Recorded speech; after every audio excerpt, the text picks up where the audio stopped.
रामचंद्राय वेदसे रघुनाथाय नाथाय सीताय पतये नमः।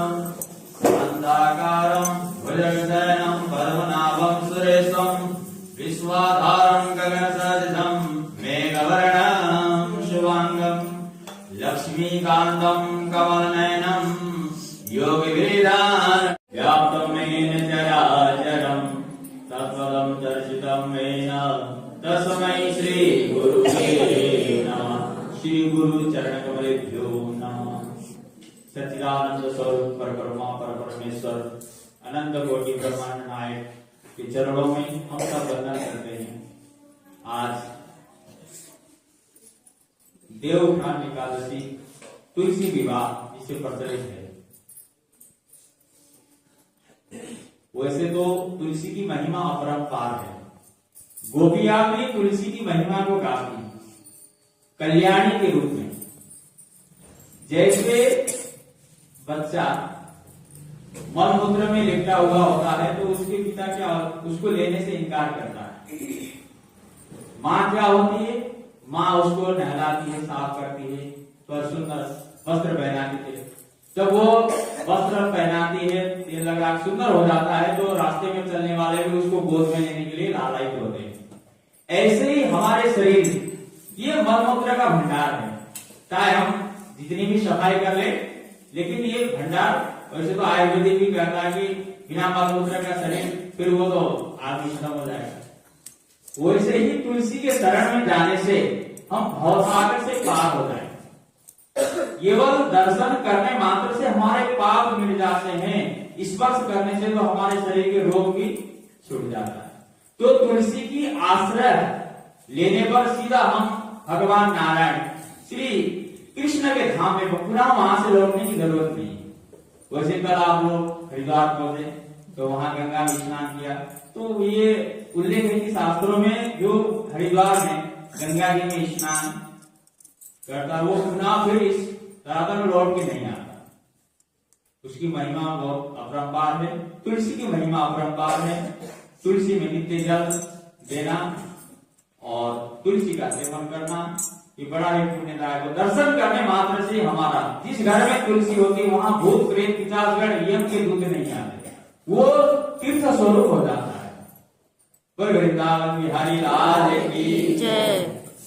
श्याम तेरी बंसी पुकारे राधा नाम, श्याम तेरी बंसी पुकारे राधा नाम, जो करे मीरा को दुखी करे नाम, जो करे बंसी पुकारे राधा नाम, श्याम तेरी बंसी। कहते हैं एकमात्र इस एकादशी का व्रत करने से वाजपेय यज्ञ से भी अधिक फल की प्राप्ति होती है।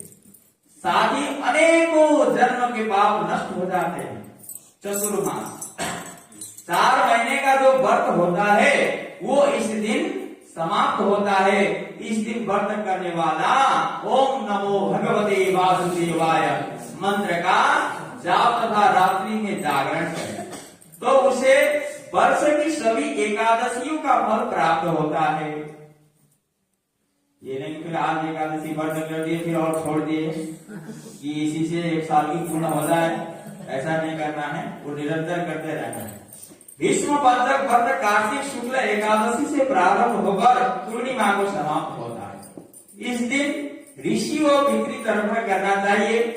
भीष्म पंचक व्रत में वसु के अवतार शांतनु, नंदन, चंद्रवंश में उत्पन्न वैग्रपद गोत्र, संस्कृत प्रवर, संतति रहित गंगा के पुत्र, सत्य व्रत धारण करने वाले आजन्म ब्रह्मचारी भीष्म जी का भी प्रतिदिन तर्पण करने से वर्ष भर के पाप नष्ट हो जाते हैं।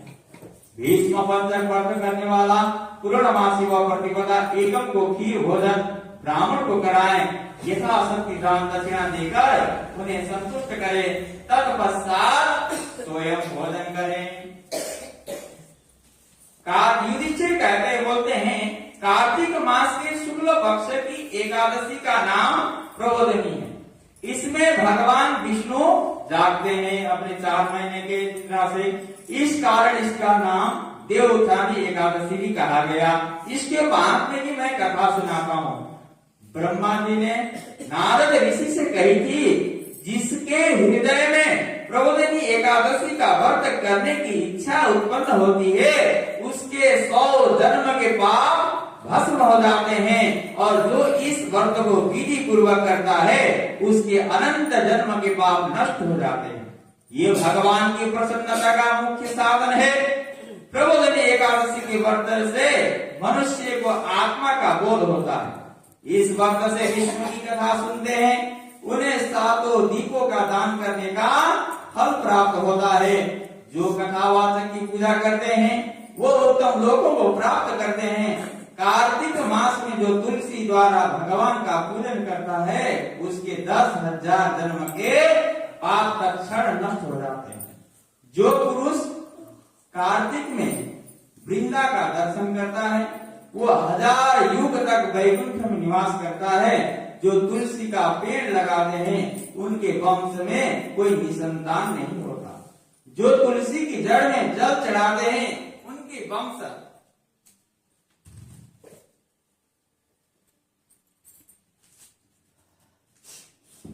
सदैव फली फूली रहती है। जिस घर में तुलसी का पेड़ हो उसमें सर्प देवता निवास करते हैं। यमराज के दूत वहां स्वप्न में भी नहीं विचरते। जो पुरुष तुलसी वृक्ष के पास श्रद्धा से दीप जलाता है उसके हृदय में दिव्य चक्षु का प्रकाश होता है। जो शालिग्राम की चरणोदक में तुलसी दल मिलाकर पीता है उनके निकट अकाल मृत्यु नहीं आती। सर्व व्याधियां नष्ट हो जाती है तत्क्षण, वो पुनर्जन्म को प्राप्त नहीं होता। ऐसे पतित पावनी तुलसी का पूजन मंत्र से करना चाहिए। ओम वृंदाय नमः। जो चतुर्मास या एकादशी में मौन धारण करे उसे स्वर्ण से तिल का दान करना चाहिए। जो कार्तिक मास या चतुर्मास में नमक का त्याग करते हैं उन्हें शक्कर दान करना चाहिए। कार्तिक शुक्ल एकादशी से पुण्य तक देव स्थानों में दीप जलाने से महापुण्य होता है। बुद्धिमान पुरुष सारा कार्तिक का महीना नदी तट इत्यादि पूज्य स्थान में दीपक जलाते हैं। प्रबोधिनी एकादशी का महात्म सुनने से अनेक गौदान का फल प्राप्त होता है। तो तुलसी मैया की जय, कृष्ण गोविंद हरे।